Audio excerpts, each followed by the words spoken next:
And if it's Thursday the 29th, then that means it has to be fishing and hunting today. And I'm your studio producer, Sid Davis, and I have nothing but the pleasure and the honor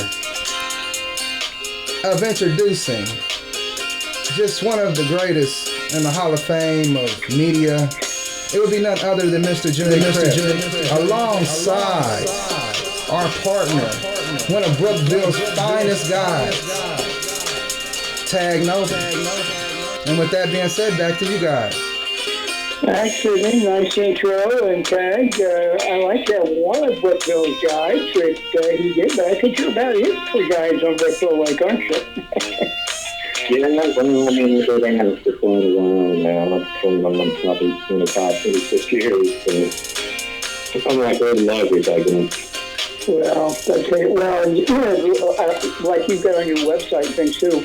Born, raised, lived your entire life right there in Brookville, Indiana. Great little town.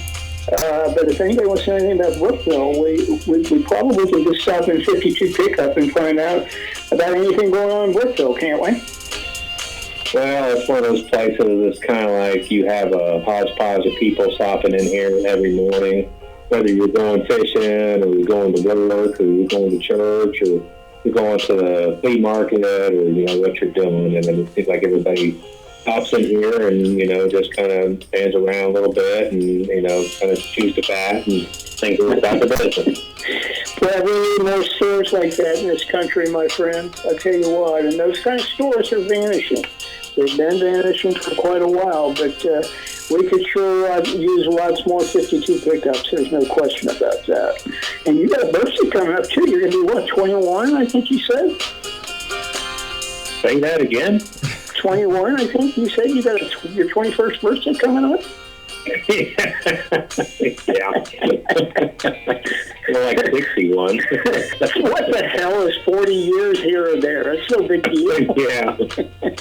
Well, I think it's called arthritis, back pain, neck pain, knee pain. Yeah, that neck pain will get. I think that neck pain gets about all of us at some point in time. There's no question about that. That's for sure. But I'll tell you what, they say age is but a number, and that's true. You are what you feel. And God love it, you're still going strong, and your guide service. And the neat thing, too, I tell listeners, I know you've been on with us for years, and we talk about it all the time, but it's radio audiences and podcast audiences are new all the time. So the neat thing about your shop, like we talked about, we'll do promos for it before we let you go to see the phone numbers, hours, and everything.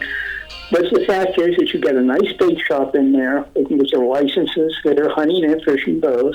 But you match your bait shop to the fish that are in Brookville, and those baits are to catch the fish that are in that lake. And you try and do that as close as you can, don't you? Yeah, and the reason that I can do that is just because I kind of got my finger on the pulse, Sure. Doing something every day for a long period of time. At some point in time, the light comes on and says, hey, guess what? This works. Do this. This don't work. Don't do that. And then when you've been around for 61 years, you get quite a bit of a lesson that, sticks with you for the rest of your years. So that's where I'm at. Well, and to do it in your hometown, too, I think it's neat. When you were a little guy growing up and everything, Brookville Westport didn't come around till the 70s, so you were already riding your bike for a while and out and getting around. But that lake probably changed your life. If not for that lake there, you may not have stayed in Brookville for your career, and you may have probably for sure hunted and fished because you grew up that way. But, from that lake, you may not have gotten into the guide business. You may have changed your entire life career. Right. And I talk to a lot of people, when I do take people fishing, and everybody has, a different way of making their way in life. And everybody, was asking me, like, well, you seem to wear a lot of hats. I'm like, well, when you're self-employed, you do wear a lot of hats. You're the guy that's washing the dishes and, the guy that's cleaning the fish, and the guy that's fixing the boat, and the guy that's going to the bank. And I would tell everybody I live in my office, my boat, in my house, and everywhere in between. There you go. Once in a while in your truck, you get in there, and maybe you sit down in the seat in the truck, and got 5 minutes, you take a 5-minute nap. But, it's a good point you bring up about being in business for yourself. People think people that are in business for themselves, all they do is go to the bank. They have no clue. There is no days off, first of all. You don't have any days off. Any problem, from whatever the smallest to whatever the largest, you're in charge. So it's never ending. I agree. There's no question about that. It's never ending. But I think, too, in a way, you enjoy your clients that you get in the boat, and that, in a way, is a little bit of solitude probably for you, too, because you know how, to me, once you get to the lake, everything it's just like quiet zone. It just, the whole pace and everything changes when you get to the lake, doesn't it? Quiet. Yeah, right. And I think, just for the Brookville Lake too, it's really still, surrounded just by standing timber, trees and things like that. And wildlife, you're always seeing deer, and you're seeing squirrels, and you're seeing eagles and ospreys, and, all those different type of birds. And I think it just sort of makes you feel like you're part of the world. You know what I mean? Well, that's a very rural area still. Farming is a big part of that part of Indiana, and thank goodness for that. It always will be, probably. But the little town of Brookville, that's a nice little town, isn't it? Population about what? What is it? Probably about 2,500, maybe 3,000. It's not very big. It's a great big county, but it doesn't have a whole lot of population in the town itself. Brookville is surrounded by hills and rivers, and it's sort of kind of nestled in between the rivers and the hills. And it really can't really go anywhere unless it jumps over a hill and starts a whole other entity somewhere else. But as far as Brookville goes, I've been here for 60 years. It really hasn't changed a whole lot, other than we got like a McDonald's and a Skyline Chili and a Mexican restaurant, a Chinese restaurant, and things like that. We did get a real nice ice cream shop, which started here in Brookville not too long ago. It's called The Scoop. They make homemade ice cream, and it's really went over good too. And where can you go and get homemade ice cream? You know what I mean? It's kind of one of those things that's sort of unique. If somebody wants to take the time to make homemade ice cream, people are definitely going to line up to eat it, and that's definitely proven true in Brookville, because it's only been in business for probably a month, and it's really been doing well. Oh, wow. It's good for the town, it's good for the people. So sure. Well, and that's a walkable town, too. 2,500, 3,000 population.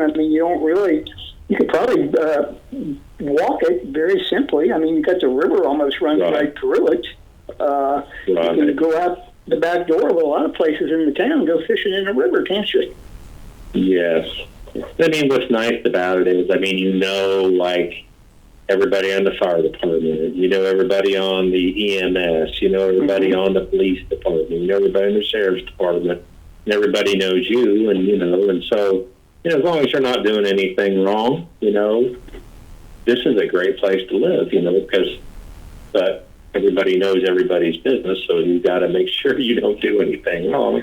Because if you do, somebody's going to know about it pretty quick. So it's going to be sort of in the local paper, isn't it? It could be. It might even be in that little article that Tag does in the Gad about. You never know. Yeah, well, I've written quite a few of those articles in there, and some of my articles sometimes, I try to write them, for what's working for that particular month, because it does come out every month. Yep. And I try to ahead of time give people a little bit of heads up on what, they should be doing to help them catch fish if they want to fish by themselves. It's just kind of one of those things that not everybody's going to hire a guy. Everybody's got their own boat, and they may want to go out on their own and try to catch fish. But a lot of times, catching a fish is sort of the easy part of it. The hard part is finding them. I mean, sometimes if you have a little bit of help, to kind of nudge you in the right, direction, it can't hurt. Oh, absolutely. It's a good point you bring up, because it truly is. The whole part is finding the fish, and then, go ahead and try and get that fish to bite on what you're going to present to them. That's the next part of that fishing trip, that's for sure. But with the electronics today, I know you probably agree with this, I think of all the innovative stuff that we see every year in our fishing industry, from rods and reels and baits. I think electronics have been just phenomenal. The changes, this stuff is getting unbelievable, isn't it? Yes, very much so. And I mean, it's believable. I know when they first started doing electronics, a lot of times you would see something and then you wouldn't see it, and it would show stuff, and then it wouldn't show stuff, then it wouldn't update, like I guess the processors were slow, that they would freeze up. But the ones they got today, I mean, they work so flawlessly and so fluid that you can kind of pull into an area. You got GPS on there. It shows you right where you are on the lake and what you're over. And you can mark it, and then you can come back to it time and time again. It'll show you fish or not show you fish. You can almost just turn it on, drive over a spot, you don't even fish, you don't see any fish, don't even stop. Just go on to the next spot, look around a little bit, you don't see any fish, don't even stop, move on to the next spot. And I mean, it's that good nowadays. It's phenomenal. Let me ask you this, now being a professional guide, how important is it for you guys to stay updated, current every year by changing your electronics? Or is the electronics that you've got today, 2021, is that going to be good enough to get you through 2 years? Or you have to change every year? How does that work? No, I mean, like nowadays, I mean, the units that I'm using right now, I mean, I bought one in 2017, and I probably bought another one in 2019. But the one I bought in 2019 is pretty much like the one in 2017. So I really didn't have to buy one. I just had a guy that was my old one. So I ended up selling to him and just buying a new one. But I'd say you could probably, right now, you could probably go about 5-6 years without changing. Oh, wow. Okay. And really the biggest problem you had before was the units might get wet inside, and it's kind of shortened their lives. But now they've got that all pretty well down to where they don't get moisture inside of them. And they're updatable. You can, the software, I mean, you can update them from year to year with the new software. So they're getting a little bit friendlier to the public. In the past, they might put out a unit, then they might expand on a little bit, and you might have to buy like a separate box to plug this in to make that work. You might have to buy an external antenna to make the GPS work, to where now all this stuff is just built right inside of it, and it's all upgradable and updatable. So you just kind of keep, as long as you don't, damage it somehow by dropping it, or, it getting hit by lightning or something like that, God forbid, but yeah, they just keep right on working. So no big deal. Maintenance on them, is there any maintenance as far as that to keep your warranty in effect and all those type of things, or is it pretty well get it out of the box and use? No, yeah, pretty much get it out of the box, mount it up, and I mean, there's some things like, you got to make sure your wire connections are correct, but I mean, these units, basically all you're really doing is putting a power wire to the red side of the battery and a negative to the black side, and hooking up a sonar, and then you're ready to go. I mean, it's much that simple. I'm the hardest part, I guess, is learning how to use them. You know what I mean? Yeah. They send you a great big old thick book, and half of it is like for the sonar, and half of it is for the GPS. And then, it's a little bit, I think, overwhelming if you've never really had one before. Yeah. But in this day and age, the way, most young kids are pretty technologically savvy with, everything they figured out pretty quick. It's the old guys like me that struggle with it sometimes, you know what I mean? They're like, oh, dang. But, I tell people just to take the thing and read the book if you can, put it somewhere to where, you could read just a few pages of it, because, you can't just sit down and read it all, because I think you get kind of bored with it, and you'll be reading it, but then you'll read 3 or 4 pages, and you'll be like, what did I just read? I can't remember what I just read. But once you kind of get it down, I think when you read it to where you kind of have the highlights of the thing, you kind of have a pretty good gist of how it works, and then just go out on the lake with the book in hand, and just mess with it, you know what I mean? Because you can't really mess it up. And if you do, there's a button on there that you can return it all back to factory settings to, start over. Well, there's a little footnote in that book, too, that says, wouldn't hurt to have an electrical engineering degree. Before you get into it. I'll tell you what, I don't think it's far away where the electronics are going to be able to show you not only there's fish at that spot, but what kind of fish it is. And when that happens, it's going to change tournament fishing like you won't believe, because if it doesn't show bass, they'll just move until they find it. And I don't think we're far away with these electronics to being able to do that. Well, I mean, a lot of times, though, too, I mean, if you're a little bit of a fisherman, you kind of know, like, all the species of fish that are in the lake, what they relate to and where they relate to, and how they school up, and, and how they relate to the bottom or bushes or brush. You can look at it, and you can almost, not 100%, but you have a pretty good idea that that's probably what that is. That's what fish is, whether it's close to the bottom or close to the surface or what, So, but I always tell my clients, too, I'll see fish on the bottom, close to the bottom, and they'll be kind of separated out, but they'll sort of be all in the same vicinity. A lot of times we're on the bottom. It's kind of hard to tell, if it's a catfish or if it's a walleye, because they both tend to be, close to the bottom or on the bottom. Mm-hmm. So I always still like to at least have one fish caught, so you can say, I'm pretty sure now those are walleye or those are catfish. What about tag with, because you've had boats all of your guiding career, and you probably had boats prior to that. How about this engine technology now, too? These engines are, my God, those things are becoming phenomenal pieces of equipment, too, aren't they? Yeah, the engine that's on my boat right now is a Honda 250, and that's the same engine that's in the Honda Accord. It's just put on in. It's a V6. You put motor oil in it, just like you do a car engine that has an alternator on it, just like a car engine. It's a regular V6 engine sitting there. And, and they're 4-cycle. You don't use any 2-cycle engine oil anymore. They're very efficient, fuel efficient, engineering on them. It's really not, you just make sure you change your oil in it, just like you would your car.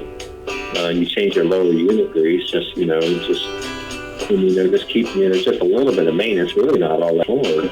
Mm-hmm. And they just keep going and going. They don't smoke, they don't pollute the water at all. I remember when I was younger, you have those 2-cycle engines, and those guys would start them up, and my God, if the mosquitoes were out, they pretty much left because there was a big smoke screen when they started them up. And then there was always an oil slick behind them somewhere, you know what I mean? But anymore, you don't see that at all. That's all gone. Phenomenal piece of equipment, no question about it. And it's not anymore. You go and get a Ranger now, and it's nothing to put $80,000 in a bass boat anymore. It's unbelievable cost-wise where we've gone with these things. Well, that's the only issue is that these boats are, these top-of-the-line bass boats or these walleye boats,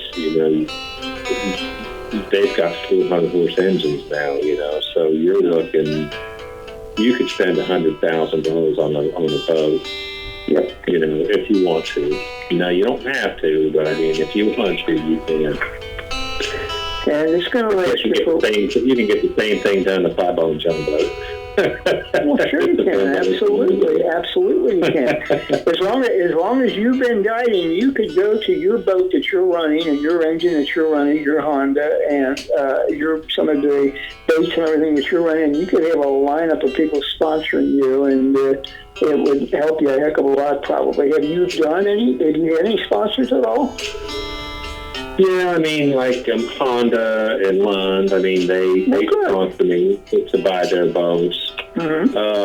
But, that's really, about it. I mean, I'm not sponsored by Lowrance or Minn Kota or anybody like that. Now, I use their product, but I just use it because, I've used a little bit of everything, and it's sort of tried and true. I mean, the Minn Kota, I mean, I run an Altera, and it's an auto-deploy trolling motor, which, I started out, I remember I used to have to stand on the front of the boat with my foot on a trolling motor pedal all day long, day after day. And you don't think, well, that's not hard, but... Oh, wow, it is. I would come home and I would complain to my wife that I'd had trolling motor leg, and she'd be like... What is trolling motor leg? And I was, and I explain it to her, and then she'd do that little finger and the thumb, like a little violin, and keep me like a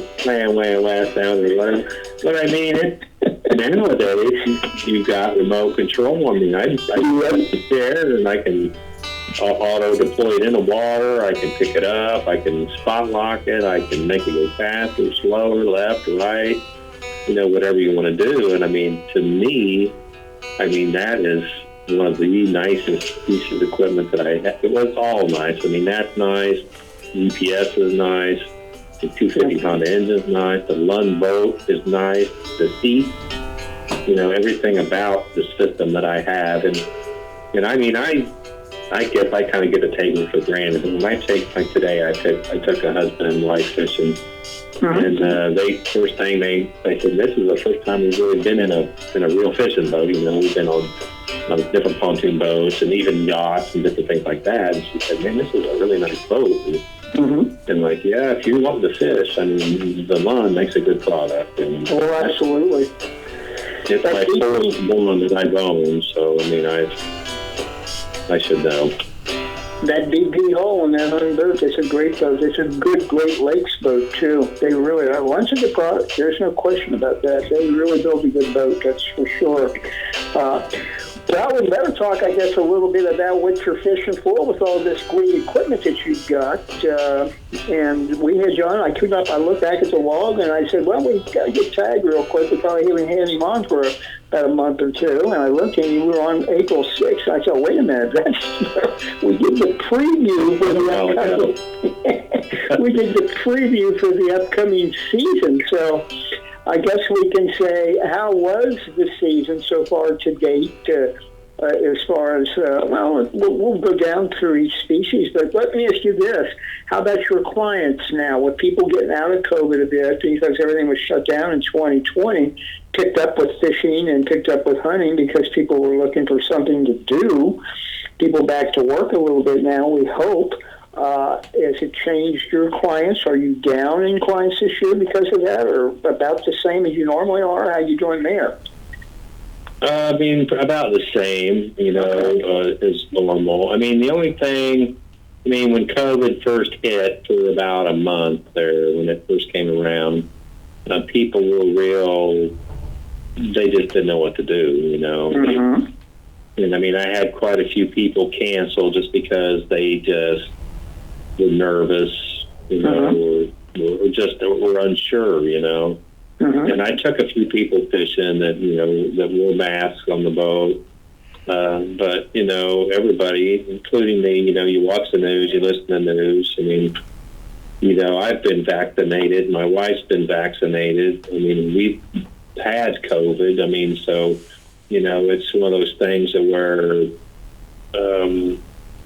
you try to do the best you can, but at some point in time, you got to live your life, and you got to kind of go on and just, cross your fingers and hope for the best, and do the best you can. And that's kind of what we've been doing. And I mean, the fishing business this year has been, you know, like it always has been. I mean, I don't really have any. I mean, it's the topic most of the time on the boat. I mean, it's what, you know, we talk about a lot of times is COVID and where it's going and, you know, how it's affecting this and that and the other. But I think people are getting used to just living with it, you know. Well, it's not going anywhere. It's going to be here. This is going to be like the flu. I mean, it's not something that's going to go away, and we'll probably have to get some kind of a shot every year for it. And who talked you into finally getting a vaccine? Because last time we had you on, you were thinking no vaccine. Well, my wife, I mean, where she works, you know, I mean, there's always a woman involved, right?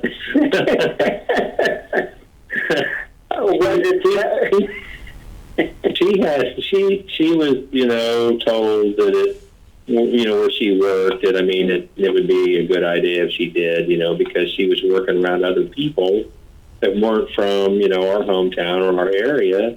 And to work, you know, with people like that, you know, they said it'd probably be a good idea. She did. And, you know, a couple other people in our family got, you know, like my older brother, he got one, and his wife got one. And they were giving them out at the American Legion here in Brookville. And so I thought, well, what the heck? And somebody asked me one day, he said, well, if you had COVID, why did you get one? I'm like, well, I'm not 100% sure, but I guess just because it seemed like the thing to do, you know. So, Did you, I mean, if you can slow this disease down a little bit, I mean, you know, I think the tragedy of the whole thing would be, though, is like if you didn't get the COVID shot and you had the opportunity to get the COVID shot and you died from COVID after you had the opportunity to give it, I mean, I think that would be a big tragedy. Yes. So, I mean, that's kind of why I did it, you know. I'm not really saying, you know, everybody else would do it, but I mean, that's the way, that was the reason I did it. Well, I'm surprised if they were free. I'm surprised Tag didn't go in there and say, heck, if they're free, give me two.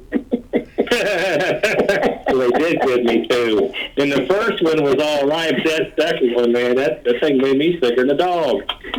But, you know, it only lasted about a day, and after that, I was good to go. So, how about you had mentioned, did you have COVID before you got the vaccine?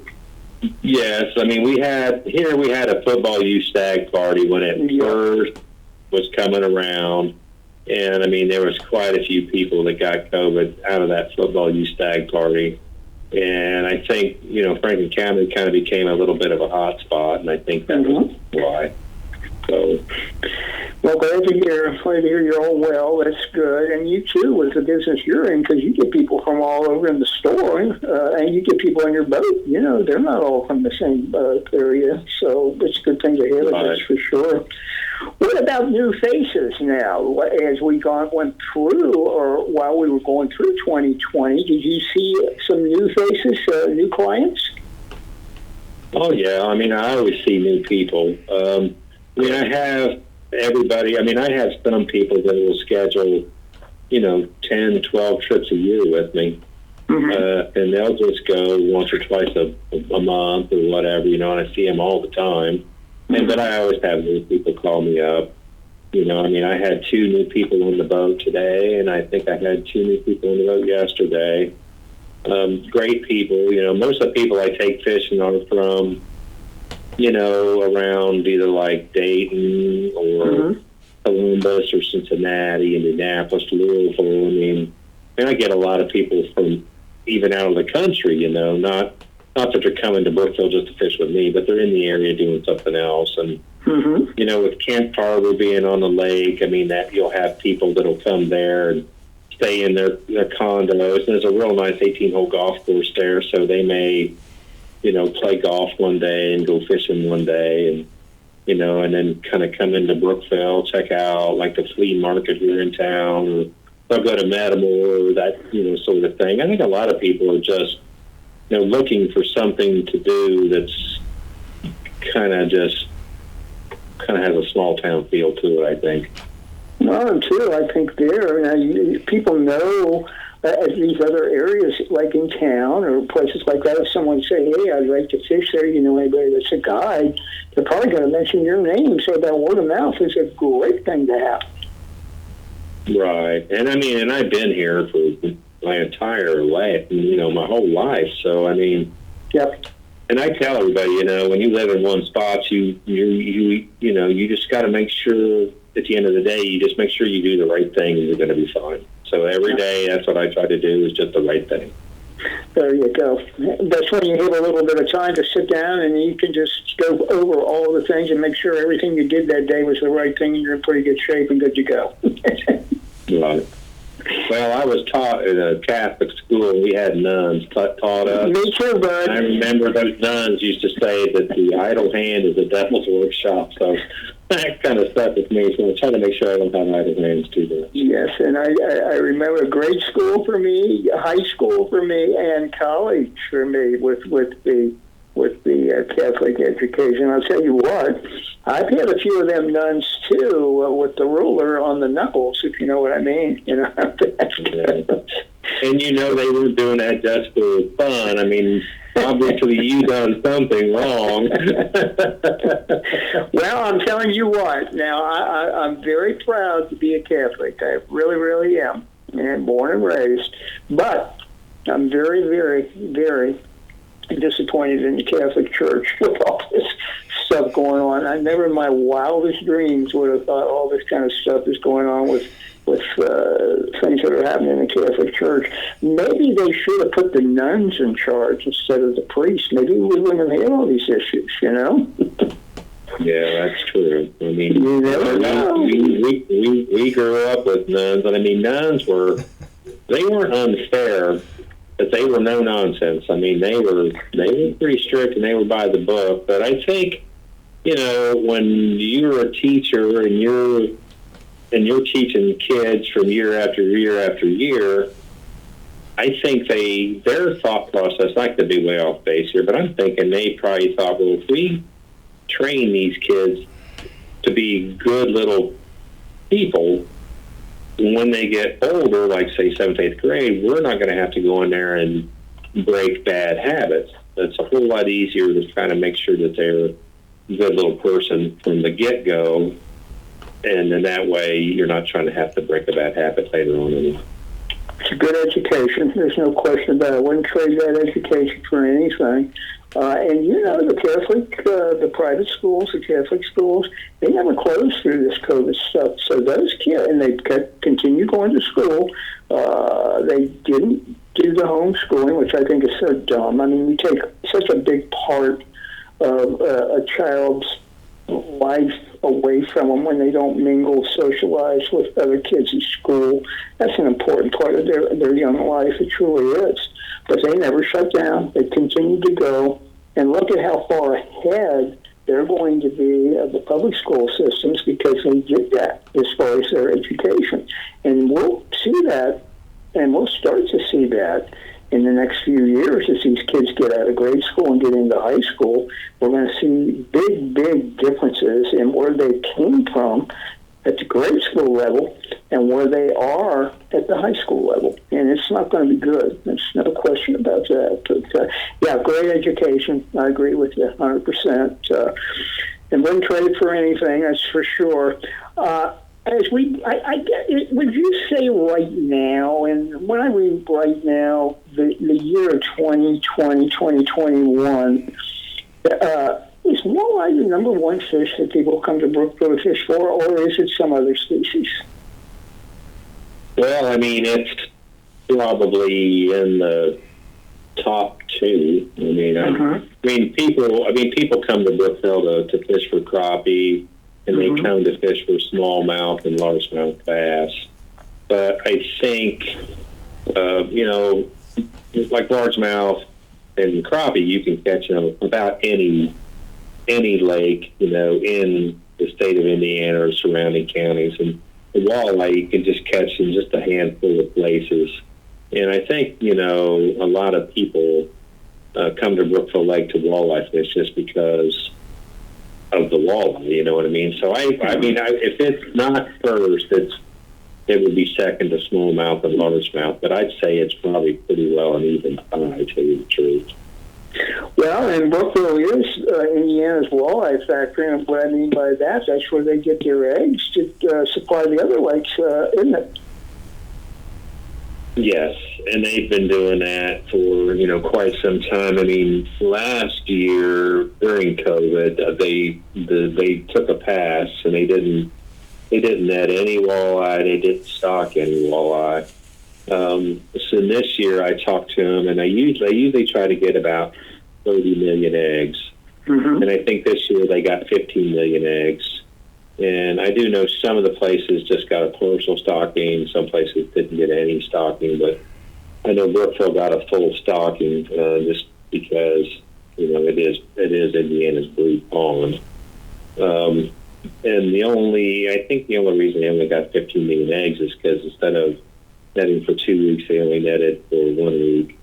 And a little bit of that was still due to COVID, I think. They're just a little bit, still a little bit nervous over that. But they went ahead and did that for at least 1 week. When I talked to the biologist, he said they had no problem whatsoever, getting that many eggs in a week. So they really never have. I mean, ever since they've started. I've talked to them a few times over the past about, different length limits, like, the length limit here is 14-inch minimum. Some places in Indiana, up in the northern part, they may be 16 inches. But they said as long as, everything's working, everybody's catching fish, they're not having any trouble catching, their quota to get their eggs, they're just going to leave the minimum size limit 14 inches, which, I agree with that. I mean, I think that's a decent sized fish, to still be able to catch, and especially if you want to take fish home to eat. I mean, anything between 14 and probably 18 inches, I mean, I think, those are kind of the best eating ones anyway. For some reason, they just taste a little bit sweeter, maybe. I mean, maybe that's in my head. I don't know, but it sure does seem like the ones that are that size, just taste a little maybe sweeter. Well, they consider that restaurant size, I guess, would be a way to put it. They call it something else in size. I forget what they call it. But that's considered 2 pounds. Now, that 14-inch walleye is what? Is that 1.5 pounds? Would that be too much, or is that about right? It is probably about 1 pound, Yeah. So you're going to get 2 nice fillets off of that 14-inch fish, aren't you? Say that again? You're going to get 2 nice fillets off of that 14-inch fish. Oh, yeah. Yeah. And I mean, and that's, we keep fish, well, generally when we're fishing, we'll try to keep fish that are like maybe 14 and a quarter, 14 and a half, just because you don't want to be that guy, you know what I mean? I measured that thing and it was, you know what I mean? You want to give yourself a little bit of a leeway. Well, I think that's a good thing to do, because I've heard up on Lake Erie, and I don't know why your walleye would be much different than the ones caught up there. There is shrinkage when these things are put in the live well, because people are doing it. Like if it's a 16-inch limit, like it is there, they're coming in and it might be, 15 and 7/8 or whatever. And that fish lost 1/8 of an inch in that live well. That can happen. What do we call those fish? we call them ticket fish. Yeah, and you could put a price on that ticket, and it's not cheap, is it? No, I agree with you. That's a good point to bring up too. I'm glad you mentioned that, because that's a good thing to bring up. Always go for a little longer than what the limit size limit says. That's a good point. What's your bag limit? 6? 6. And I mean, we've been fishing pretty consistently ever since about, probably April 10th, maybe. I mean, when we started out fishing this year, I mean, it was a little bit of a slow go just because it stayed cold for so long. I mean, it was like, is it spring ever going to get here? Is it ever going to warm up? I mean, the water temperature was hovering around 57, 58 degrees. It would get up around 62, and it would drop back down to 57. And it did that all the way up almost into May. Yep. And then May, it got a little bit more normal. We were catching quite a few fish in May. We caught quite a few fish in June. Right now, it's July, so I mean, the water temperature now is up in the high 80s or mid 80s. And the shad hatches in the lake right now, so there is just an endless supply of food in the lake. But you can still catch fish. This time of the year, you can catch them fishing with just like a jig and night crawler. You can catch them fishing with blade baits or spoons. You can troll. I mean, any kind of way you like to fish, you can catch fish. And you can catch fish from the dam all the way to the north end of the lake. They're spread out everywhere. There's bait everywhere. But there's fish everywhere too. So, I mean, if you're a smallmouth fisherman, just try to think offshore more than fishing like the bank or, that sort of thing. With these shad schools, I mean, they're like great big clouds, floating in the sky. There may be, 100,000 of them in one little inside of the school, like in a ball, evolving and moving around the lake.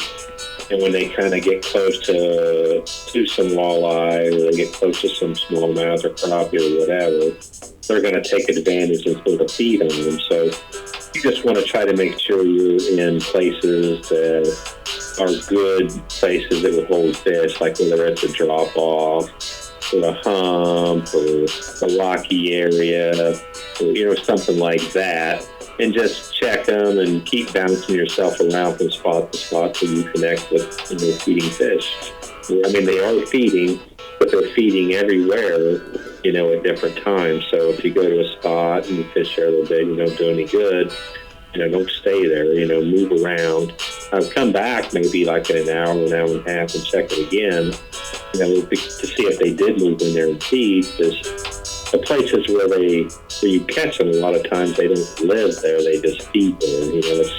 It'd be like the fish in McDonald's or the Arby's or say 52 pickups roaster chicken or something like that, So they won't live there, they just come there and feed and they'll get the road. You just got to make sure you're there when they're there.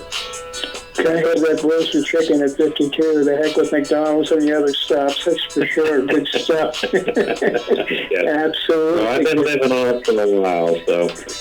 You're doing okay. I'm doing okay. Yeah. What about that, too? And that's a good point you bring up about if you don't get them here. That's a good method to call that, is a little bit of a run and gun. Like we like to do a little bit with turkey hunting and things like that. If they're not here, move on type of thing. Same with the fish that you're looking for. If they're not here now, move on. Come back maybe a little bit later and check that spot again, and you might have a fish or two that's in the area. Best time of day for the walleye bite right now, if you had to pick between the two, is the morning bite or the evening bite? Well, I mean, I always generally fish the morning bite. It seems like, in the morning, first thing in the morning, it seems like they'll bite pretty good. It almost seems like they kind of feed about every couple of hours. So it's kind of like daylight and like around maybe 9 o'clock and then maybe around 11. And sometimes, like the last couple of days, it seemed like it's been really the best right around noon. So you'll fish around all day and you'll catch a fish here, catch a fish there. And then all of a sudden, around noon for about an hour or so, you'll catch, 5 or 6 of them, So it kind of goes like that. So, I mean, I don't really think, but the only thing that really kind of changes things around sometimes is during the full moon. A lot of times, walleye, you'll catch them better at night than you will during the day. But if you have the full moon, but then if it gets foggy or if it gets cloudy or something like that, where the full moon is hidden, then that kind of kills that bite. So, every day is a little bit different when you go fishing. You just kind of got to have yourself informed on, what's been going on with the weather and the water temperature and that sort of thing, and just try to use your years of fishing, to your advantage, and then just do the best you can. Well, they're nocturnal feeders. I guess that's why they get those big eyes. If they are noted for being nocturnal feeders, so that makes sense with that full moon, too, that they're going to be a bit more active at night, that's for sure. And, there's a lot of people saying that lake over there rivals a lot of other lakes here, not only in the Midwest, but in some cases around the country, some people are even saying, and even western basin of Lake Erie, and St. Clair, which is considered a good smallie lake. But a lot of people think that this Brookville Lake is one of the better smallie lakes in this area. You agree? You think it is a real, I mean, we know it's a good small lake. Is it an excellent smallie lake, I guess would be the way to put it? Yes, it is. And, I mean, it's just, I mean, at different times of the year, I mean, like, obviously before all the shad gets in the lake, it's a lot better. It seems a lot better, but you don't have all that competition. You put all those millions and millions of shad in there. Sure. So now, you're fishing for fish that are full most of the time. And or if they're not full, they can get full in a matter of minutes. So you really have to have your pencil sharpened, this time of year to be able to try to target smallmouth bass or largemouth bass or bulleye crappie or anything as far as that goes. But they're there and they're still feeding. You just got to make sure you just keep looking around, using electronics, changing up, your methods, and just keep moving forward. Average size smallie coming out of Brookville, what do you think would be a good average size tag? I'd say probably 16 inches, probably average. Nice fish. Yeah. And I mean, we don't catch them really over 5 pounds, but I mean, we've caught quite a few smallmouth that were, right around 5 pounds, give or take a little bit. And we've even caught largemouth, in the 8 pound range. But they're in there. I mean, the big walleye, and one of my customers a couple of weeks ago, he said he'd never caught a walleye in his life. He's fishing on the boat with me.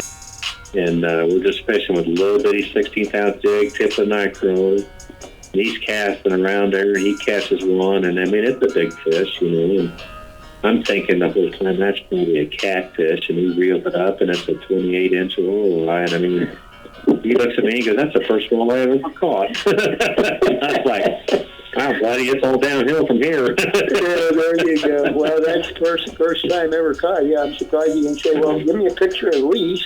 And I did. We took pictures of it, trust me. And he's probably ready to have a fiberglass mount done with that one, wouldn't you think? Yeah, I did. Yeah, that's a nice fish, no question about that. How about the stripers? I know that's Indiana's striper lake. That was the game plan back in the 70s. We're going to make this striper capital of the world, I guess. But how are we still seeing striper in Brookville?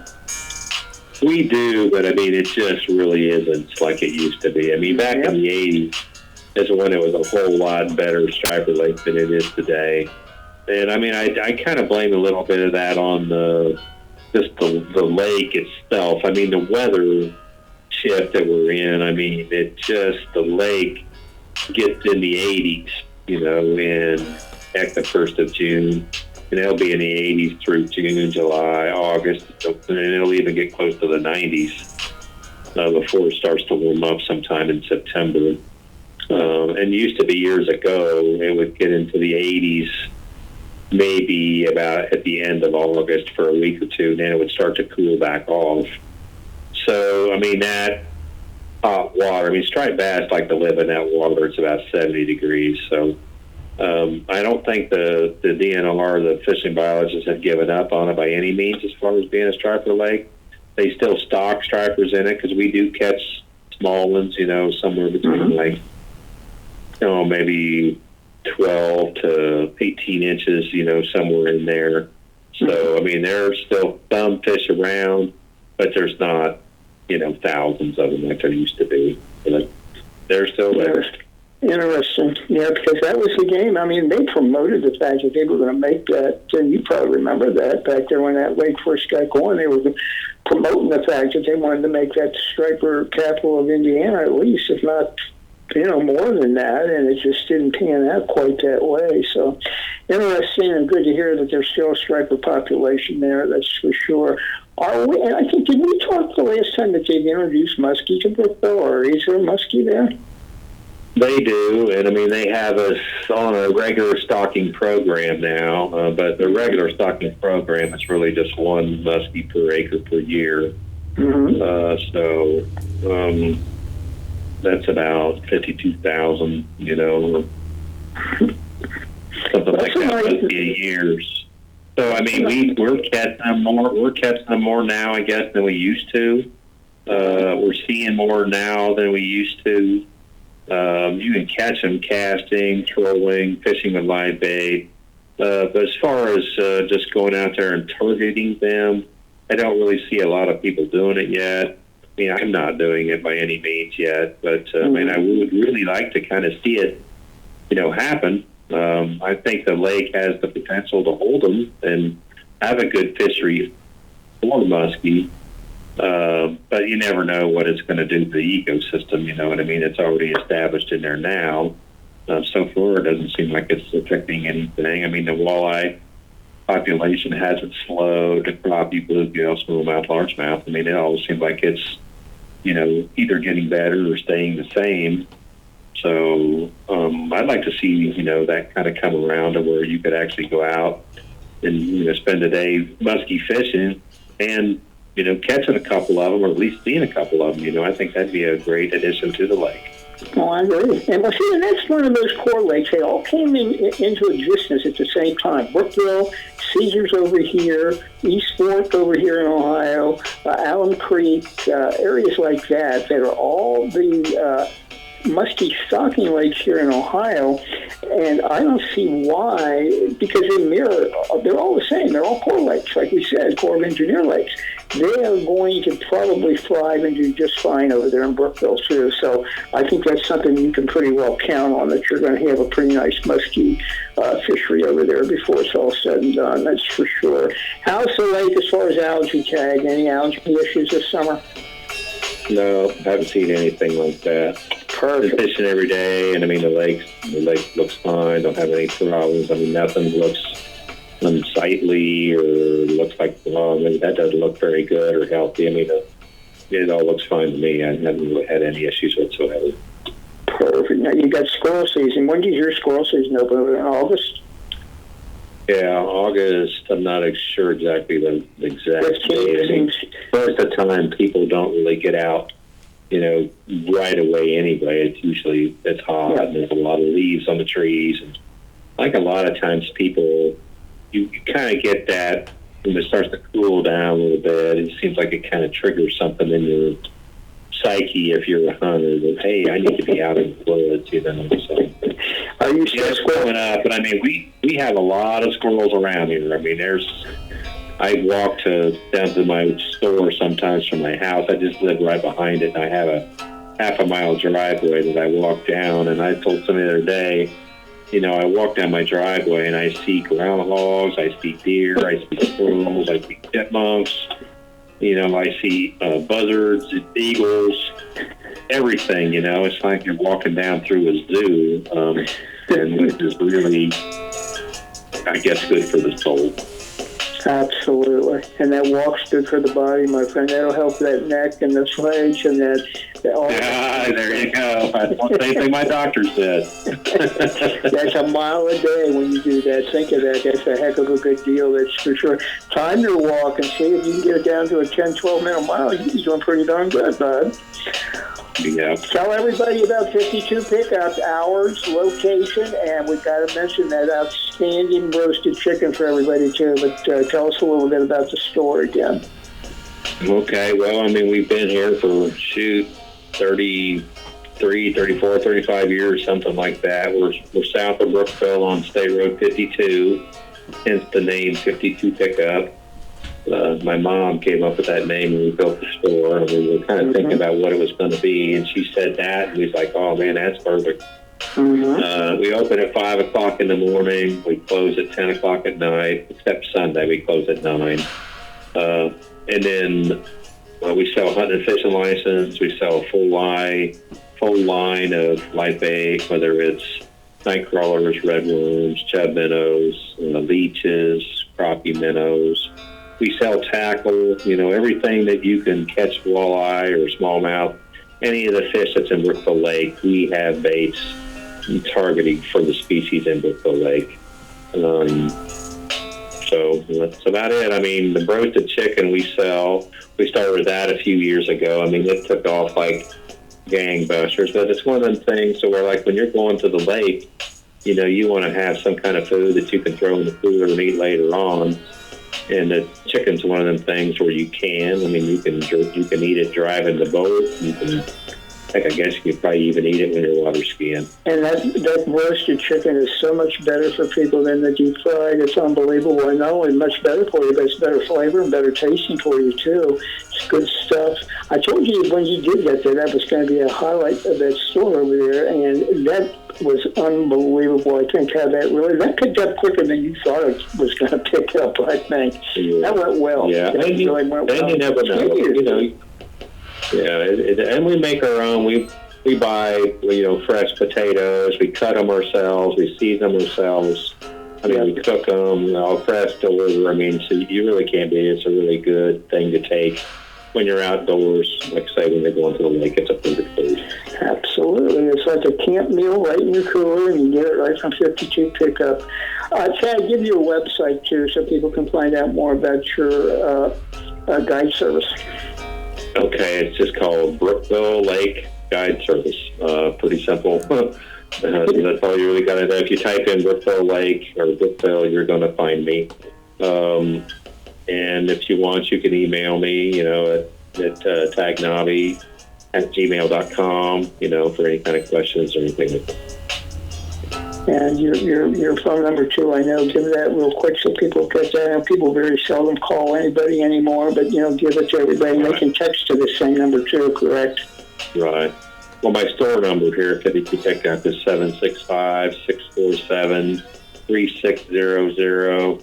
And my Brookville Lake Guide Service number is 765-265-3238. There you go. Well, my friend, happy birthday to you again, many more, and let's plan on getting you back in here probably first part of September. I think would be a good time to do it, and then we can get an idea of what's going on as we get ready. I cannot believe it. We're through the summer, almost unbelievable, but we can get ready to get into the fall bite on Brookville Lake, okay? All right. Sounds good, Jerry. Thanks, buddy. You take care of yourself. You too. Take care, and I'll be in touch, and good fishing, okay? All right. Talk to you later. Thank you. Bye-bye. All right. Bye-bye.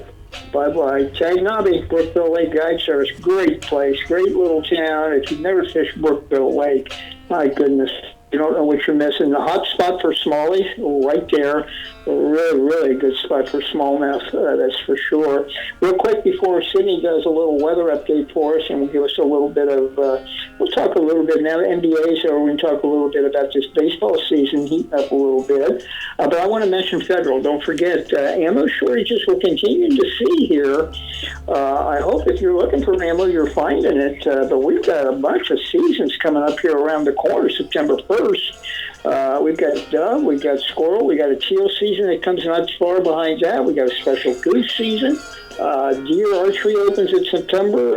Lots of stuff going on hunting-wise. But on the ammo side, I would suggest if you find the ammo you're looking for, and if there's no limit on the quantity that you can buy, go ahead and buy a little bit extra, because I don't see an end to this ammo shortage situation anywhere in the near future. And we will have someone from National Shooting Sport Foundation on with us here. We had hoped this week, but our guy was traveling, and hookups a lot of time. It doesn't make for good quality, so we're going to wait till he gets back in his office to get him. But I'll tell you, if you find it, buy it. And if you're going to buy ammo, buy the best. That's Federal Premium, that's for sure. From Target to all your hunting needs, from shotgun, rifle, whatever the case may be, they've got it at Federal Premium for sure. Quality stuff, been around forever, and they'll continue to produce quality ammunition, that's for sure. Well, Sydney, my friend, how about a little bit of weather and a little bit of what's going on with some sports quick before we get out of here tonight?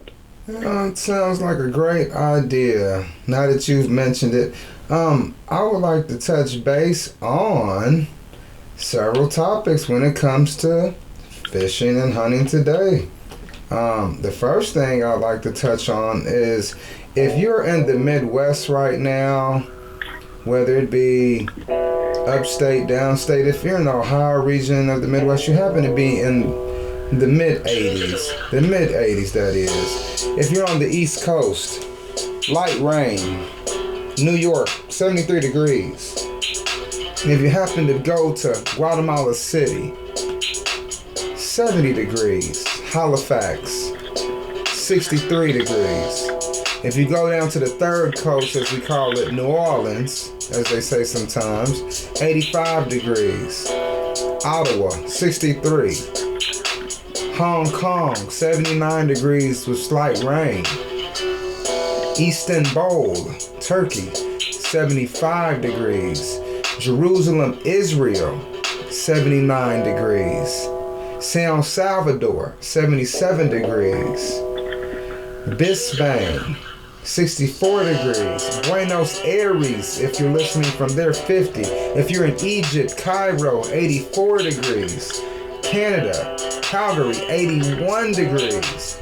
And then, if you happen to be back in the U.S. in Denver area, 91. Mexico City, 77. And Miami's raining, but it's 81 down there. If you're in our state capital right now, to put the bow on top, 81 degrees. And then, last but not least, I would like to get into the Olympics. We need to touch base on that for a second. I'm learning here, United States is kind of doing, it seems like we're in about third place at this point. Now, not to rub it in or anything, but so far so good. In the United States, we got about, from what the stats are saying, we're third place. Right before us, we got Japan and China. When we get into the medal count, the People's Republic of China, as they call it now, they have 15 gold medals, 7 silver medals, and 9 bronze medals, bringing their total to 31 medals in total. If you are from Japan and you're listening, 15 gold medals, 4 silver, 6 bronze. They're at 25 total. United States of America, 14 gold, 14 silver, and 10 bronze. I take that back. We have more medals than everybody else, but China's leading when it comes to ranked medals. We have 38 in total. Japan has 25, and the People's Republic of China has 31. You get in Australia, they have 20 medals. Great Britain, our friends over there, they have 18 medals. Republic of Korea, it's getting kind of special over there. They seem to have 10 medals. They're hanging in there in the top 10. France, 11 medals. Germany has 8. And number 10th place, Italy has 6. Everyone after that pretty much is not ranked. You have the Netherlands, 8. You have Canada, 12. Now, to get into some of the baseball stuff, I'd like to talk to you guys about. We are approaching that season. And so it's about that time to get heavy duty into this stuff. As Jerry was saying today, you could have probably been anywhere in the world, and you chose to listen to Fishin' and Huntin Today. And we appreciate that. And just getting into baseball and softball, I guess if you want to get into the Olympics in it, we have several events. We have baseball and softball. Right now, Japan is winning against the Dominican Republic in baseball in the opening Group A1 start. And then in A2, you have Mexico versus Dominican Republic today at 11 o'clock if you're from Mexico or the Dominican Republic. And That's the wrap-up. This is Sid Davis reporting your sports updates for Fishin and Huntin today and your weather updates. Listen any time of the day or night. We're on YouTube, soon to be on Facebook, Instagram. You might even check out GoDaddy, and we're on there too.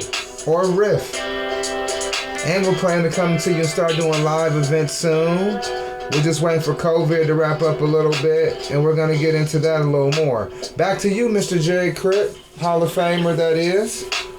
Thank you, Sidney. Great update. A little bit of weather, a little bit of Olympic sports. The Olympic continues to go on, so there's quite a few events to go yet before we get through the Summer Olympics, and then I think we've got the Winter Olympics that kick off in February, so that's all coming up too.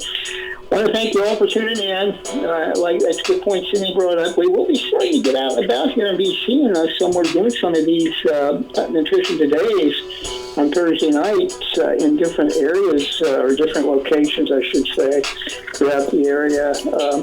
And I'm going to say we have put a target date on some of that. It's probably going to be starting up here probably sometime in September. We'll be getting out and about a little bit. And when we do that, we'll come with surprises and some all kinds of neat things. So there'll be a lot of things going on when we do get to that point. But until then, we come to you every Thursday from 8 to 9. We look forward to every Thursday and from 8 to 9 bringing you a new program every week. They're available, like Sidney said, quite a few different spots. There'll be a lot more different spots, and when we get to the point where we go for your podcast, you'll be able to find Fishin and Huntin today. Till the next time, get out and enjoy the outdoors, and we'll talk to you next week. So long.